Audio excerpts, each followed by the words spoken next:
Groot is God vanmôre. I love to lift up my hands. Die lied wat sê vanmôre, sê alles in ons lewe. Ek groet media wat ingeskakel het. Gemeente vanmôre, welkom. Welkom in die naam van die Here van die leerskare. Vanmôre word ek wakker met die gedagte daar op die plaas dat die skrif van die woord van die Here uit Dawid. Wil ek graag vir julle vanmôre ietsie net kort sê, bemoedig. Jy sit dalk in 'n een of ander omstandighede wat 'n mens in 'n donkerheid is, wat 'n mens dalk ek praat nie van sonde nie, ek praat van omstandighede waar mens in verkeer waar nie jouself daar gesit het nie, maar jy's daar.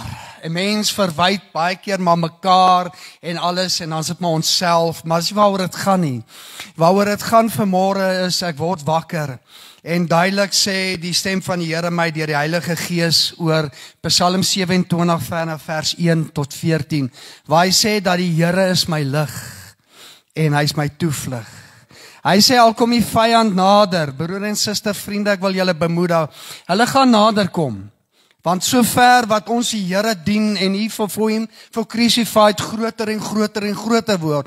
Prys die Here daarvoor. Kom die vyand nader om te probeer om te beroof en probeer om seer te maak. Maar die woord van die Here sê daar in Psalm, hy sê dit sal voor jou val. Dit sal jou nie toekom nie. Maar ek wil mense bemoedig net dit om dit te sê dat julle moet moed skep.